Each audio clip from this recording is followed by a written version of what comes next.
Voilà, et si je veux écrire renard, mais bien sûr, ça ne va pas marcher.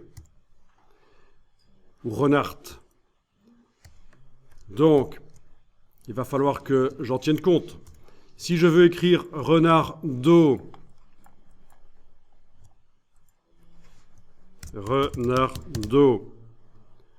ça ne marche pas non plus. Donc tout ça doit être prévu dans le grep, toutes ces variantes d'orthographe. En cliquant à côté de tout, je vais aller indiquer ça dans le style de paragraphe. À style grep, en plus du D bar T qui est là, je vais tout simplement le copier et le dupliquer. Voilà. Je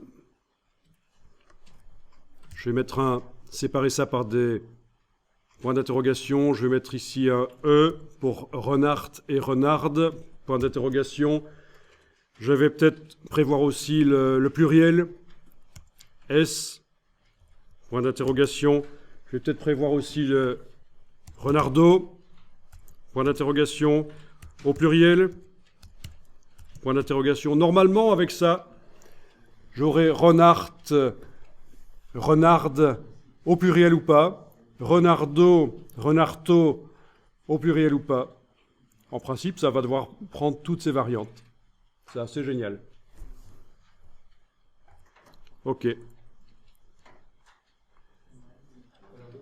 Renardo, il ne le prend pas. Pourquoi?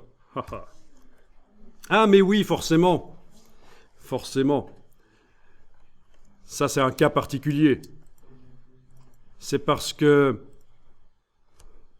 on a déjà prévu le fait qu'il y ait un E qui suive le D ou le T. Donc, il faut que j'enlève ici le E. Voilà. D'accord? Si on écrit Renardo, il y aura forcément un E dans le mot Renardo. Donc, c'est pour ça qu'il n'y a pas de E à inscrire ici. Et là, ça devrait marcher. Voilà, ça marche. Ah oui, il faut réfléchir, c'est pas évident. Voilà. Mais ceux que ça intéresse, j'ai des guides qui peuvent les aider. Vraiment, le grep, c'est incroyable tout ce qu'on peut faire avec pour accélérer, automatiser le travail de nettoyage d'un texte notamment. Hein, vous recevez un texte brut, il n'est pas génial, vous allez pouvoir faire du rechercher-remplacer aussi.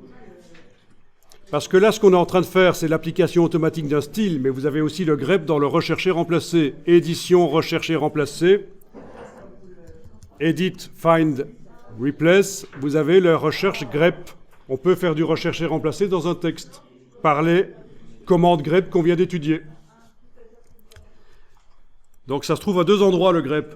Soit dans un style de paragraphe, pour appliquer automatiquement un style de caractère, soit on fait du rechercher-remplacer pour modifier réellement le texte, le modifier, remplacer des mots par d'autres, ou du code par d'autres quand on travaille sur du code.